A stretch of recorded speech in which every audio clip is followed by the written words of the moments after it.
Jangan permasalahkan masalah. Bila kita sudah beramal, sudah baik, tak usah berkelahi masalah khilafiyah, masalah kecil-kecil, masalah sepele, masalah remeh-temeh. Kerana ini hanya akan merosakkan hati kita sahaja. Berapa banyak hati rosak disebabkan masalah-masalah. Assalamualaikum warahmatullahi, Assalamualaikum warahmatullahi.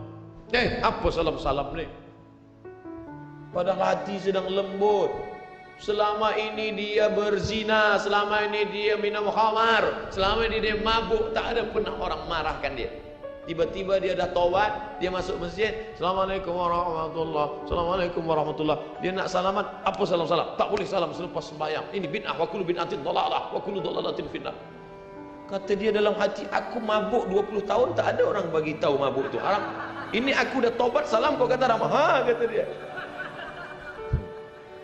Bertinju. Bila sebelum sembahyang tadi belum ada bersalaman, selepas sembahyang baru bersalaman, hukumnya sunnah, mustahab, dianjurkan, disukai, kata Imam Nawawi. Belum sembahyang tadi tak ada salam, sebab dia lambat. Allahu Akbar. Lepas sembahyang dia salam, mustahab, dianjurkan, baik, tak salah. Bila sebelum sembahyang tadi sudah bersalaman, salam haji, salam datuk, salam tuan, masuk ke masjid, selepas sembahyang dia salam balik, mubah, tak jadi masalah. Yang tak boleh dalam sembahyang bersalaman, itu tak boleh. Datuk sehat, itu tak boleh. Oleh sebab itu mari kita jaga hati kita yang dah baik, yang dah elok ni, jangan dirosakkan hanya kerana masalah-masalah kecil, masalah-masalah khilafiyah. Melunakkan hati. Kayu patah boleh disambung, kaca retak boleh direkat, tapi hati rosak kemana obat akan dicari. Oleh sebab itu memperbaiki dengan akhlak. Al-adab fawqal ilmi. Adab lebih tinggi daripada ilmu. Tak ada guna banyak ilmu, banyak kaji banyak, tapi menyakitkan hati orang. Ada yang lebih hebat daripada ilmu. Apa dia? Adab. Al-adab fawqal ilmi. Syekh Toharayan, Profesor Syekh Toharayan, guru besar Al-Azhar University, mazhab dia Maliki. Bila dia salat, Allahu Akbar, lepas ke bawah. Hari itu datang ulama dari Makkah, namanya Syekh Usamah Mansi, murid langsung daripada Sayyid Muhammad Alawi Al-Hasani Al-Maliki. Mereka mazhab Maliki, tapi Sayyid Usamah bila dia sembahyang, dia Allahu Akbar. Manakala Sayyid Usamah jadi imam, Syekh Toharayan jadi makmum, tiba-tiba tangan Sayyid Usamah masih lepas ke bawah. Allahu Akbar. Murid-muridnya heran, kenapa Syekh Usamah Mansi yang biasa tangan begini, kenapa saat Syekh Toharayan jadi makmum lepas? Tak mungkin aku melawan Syekh di belakang, padahal dia adalah guruku. Bila tangannya lepas, aku pun ikut juga lepas. Kenapa? Hormat kepada guru, mengikut mazhab guru. Orang sekarang tidak, sengaja dia nak tunjukkan beza dia dengan guru dia. Aku lebih hebat lagi, aku dah lama belajar, aku sudah banyak ilmu.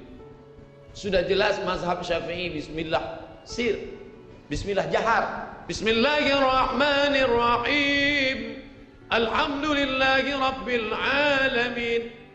Manakala dia kembali ke pondoknya, kembali ke kampung halamannya, setelah lama merantau menuntut ilmu, mestinya ikutkanlah mazhab Syafi'i. Ada hormat kepada tuan guru? Tidak, malah dia tunjukkan, oh ni aku sudah lebih hebat daripada kamu. Bismillahirrahmanirrahim, alhamdulillahi rabbil alamin. Masalah membaca basmalah sir sah, tidak salah. Masalah membaca jahar sah, tidak masalah. Membaca masalah tak basmalah sama sekali sah. Mazhab Maliki tak ada basmalah. Allahu Akbar, alhamdulillahi rabbil alamin. Mazhab Hanafi dengan Hambali, Allahu Akbar, bismillahirrahmanirrahim, alhamdulillahi rabbil alamin. Mazhab Syafi'i, Allahu Akbar, bismillahirrahmanirrahim. Tidak ada masalah. Yang jadi masalah adalah ketika kita membawa mazhab yang lain di tengah komuniti mazhab Syafi'i, menimbulkan fitnah. Apa pesan Syekh Ibnu Utsaimin manakala datang orang bertanya, Syekh, ya, Bila saya balik ke kampung saya, di kampung itu mereka bermazhab Syafi'i. Setiap subuh mereka baca doa kunut. Allahumma hdina fi man hadain. Apakah saya ikut baca kunut atau saya pakai mazhab Hambali? Kerana saya belajar kepada Tuan Syekh mazhab Hambali. Syekh Ibn Utsaimin mazhabnya Hambali. Apakah bila saya balik ke kampung halaman saya, mereka bermazhab Syafi'i, saya ikut baca kunut atau saya tidak baca? Apa kata Syekh Ibn Utsaimin? Bila imammu itu membaca kunut, angkatlah tanganmu dan ucapkan amin. Kenapa? Li'annal ikhtilafa syar. Kerana ikhtilaf berbeza dengan imam itu syar, tak baik. Maka jangan rosakkan hati kita yang sudah lembut dengan ikhtilaf-ikhtilaf. La tanaza'u, jangan kamu berkelahi, jangan kamu bertengkar. Fatafshalu, karena kalau sudah bertengkar kamu akan gagal, kalah. Wa tadhhaba rihukum, dan kamu pun kehilangan semangat. Kenapa malam ini kita bersemangat? Kerana kita masih lagi menjaga hati daripada ikhtilaf-ikhtilaf. Banyak yang datang bersorban, tapi mereka tak salahkan saya yang pakai topi hitam. Andailah yang bersorban datang, dia tengok siapa tazkirah Ustaz Somad, topi dia hitam, ayo kita balik. Banyak yang pakai topi putih, dia pandang Ustaz Somad hitam. Banyak yang pakai jubah, saya pakai kain. Dia tengok Ustaz Somad pakai kain, dia jom kita balik. Tidak semazhab dengan kita, tak. Banyak yang berjanggut, Ustaz tak berjanggut, janggut dia belum tumbuh, jom kita balik. Ini masalah ikhtilaf. Nata'awan fima ittafaqna. Mari kita bekerja sama pada perkara-perkara yang kita sepakati. Wa nata'adzar fima ikhtalafna.